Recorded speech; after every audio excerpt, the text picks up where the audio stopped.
All right, we're back. September 14th. David with eminitradingstrategies.com. Let's see if we can grab an EET trade. We've showed you a pullback trade. You've already seen tons of videos about the normal system entries. Let's see if we can grab an EET. Earlier we elected not to take it and take the pullback trade. Less aggressive of a trade was a winner. EET was a loser, but I stated they could both be winners. We jumped out here with a profit. We had another pullback trade and that canceled.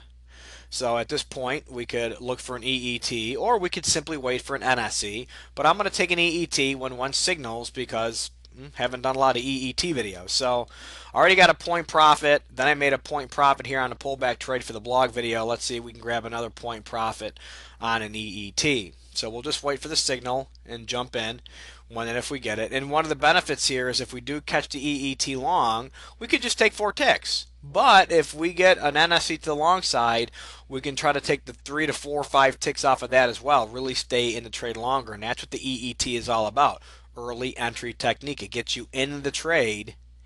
It gets you in the market before we get the NSE. Let's jump right in. 11.11. We're in. Stop loss is at 11.10. So I'm risking 4 ticks to make 4 ticks. Okay. We also have a pullback trade here as well, right? Well, that pullback trade canceled. And let's see if, well, may stop us out here at 11.10. And if it do, well, then we've given up the point that we just made. If it bounces back up, we'll see if we can make another point. And winning and losing, that's day trading, folks. We take trades that win, we take trades that lose. And that's the whole scope, though, of my system is that when we catch that first winner, we're done for the day. We're done. I was done trading my real account today at 9:35 in the morning. I'm off the rest of the day. It really doesn't get any better than that. Sure, there's days it takes longer.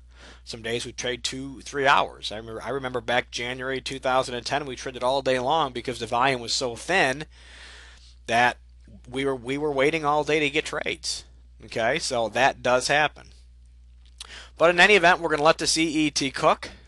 I'm still only going to go for 4 ticks. If I see a normal system entry if I see an NSE and I'm not filled up here, then I'm going to try to grab a couple more ticks off the trade. Okay, if it comes out, stops me out, well, then it stops me out. Now, this NSE, this is on a shorter chart. We do not take normal system entries off the faster chart. It's just a reference point because we get 1 EET per cycle, meaning between NSE and NSE, we get 1 EET. So now we want to see if we get the NSE to the long side, which it looks like we may get, but I may get out before that happens. Not sure yet. There it is. I'm going to go up 2 more ticks. We got a long NSE long. Now think about this. I would have jumped in at 11.50, but I really got in 2 ticks better by taking the EET. A lot of times we'll get 3 or 4 ticks. By the time we get the NSE, we could be in 3 or 4 ticks in the money before we get the NSE. In this particular instance, it was only 2 ticks, but that's okay. We'll just see if we can make it up here. Okay, so 11.12 was our initial exit. That would have been another winner. Let's see if this hits. And now my stop loss is already moved, okay, but I'm going to take this back down to 11.10. I'm going to give this trade a little bit of room to breathe, okay, and see if we can bounce up here and make the profit off the NSE. And that's the whole scope of the early entry technique, is it gets you in the NSE before the NSE happens. And the NSEs win about 67-70% of the time. This is a standard NSE. Now, if we were coming at a no zone, and I know I'm throwing a lot on you, but if we were coming at a no zone and this was a high probability normal system entry, I'd probably have this up here to about 11.13, 11.13 and really try to knock off 2 to 3 points off of this EET. That would be called a super EET. So if we were not taking this NSE, okay, in a sense we hit 11.12, my stop loss would be at 11.11. And if it were to come back down, we would break even on the trade. Okay, but I adjusted it up because of the NSE, so I moved my stop loss back down. So now my risk reward is going in my direction, right? I'm only risking 4 to make 6+ ticks. Now notice also we have a short EET. This is an avoided trade, right? Or it's a disregarded trade rather. Why? Because we're already in a trade. So we're not going to reverse on an EET. We made a decision to take an EET. It hit profit, but the NSC went long, so I took it back down. If I didn't do that, I would have been stopped out of the trade even. Okay, but we didn't do that. We stayed in the trade, see if we can catch the profit off this NSC. So we're just going to watch this trade and see what it does. So pretty good stuff here. You get to really see what it's like trading.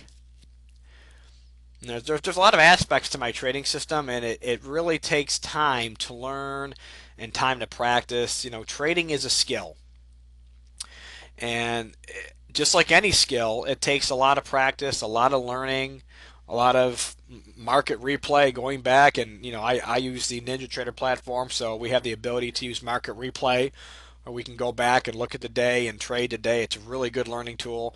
But if you want to day trade for a living, that's awesome. It's a great way to go. Again, we were done in 5 minutes today, but you need to learn how to navigate, if you will, by looking at the different charts and deciding which trades you want to make. And that's exactly what I'm doing. And when you make a decision, you stick with it. I mean, this could turn back around and cost me 4 ticks.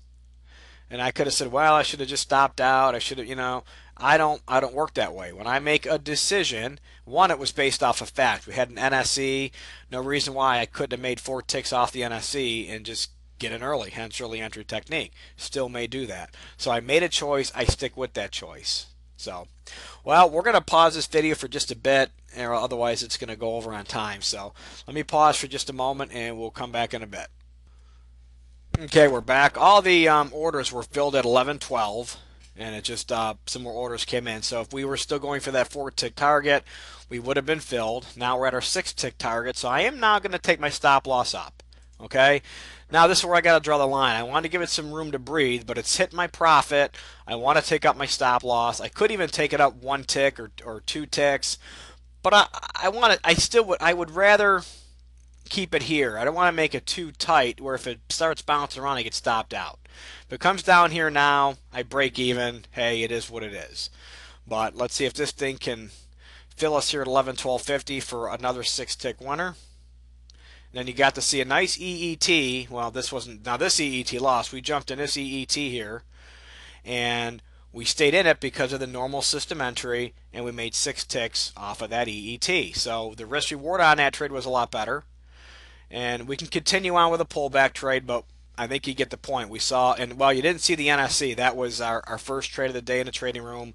And you saw a winning pullback trade, a somewhat super EET where we take the EET and stay in it with the NSC. But I caught a super EET when we're coming out of no zone because the NSC would have been a high probability trade. That wasn't the case. This was just a standard NSC, so I just went for the extra couple ticks. So pretty good day. So we've made on video, we've made 2.5 points. We've got 3.5 points today on the day, counting my first NSE of the day. As you can see, this trade's still rocking and rolling, and I get that question, hey, can I run a trailing stop? Sure, you can run it up 4 ticks, you know, and just keep moving it up as market keeps making higher highs, keep taking your stop loss up, and try to ride a trend all the way up. Okay, on a big trend you can make some nice moves, but on tick charts though you're going to see some decent oscillations, 2-3 point oscillations, and then they're normally going to start cycling back down, oscillating if you will, and you end up getting stopped out. So unless it's a really strong rally, that's why I don't really use trailing stops. Not to say that there's anything wrong with it, but off of tick data, it just doesn't work well for me, so I don't use it. But in any event, that's the trade and that's the day. Thanks for watching.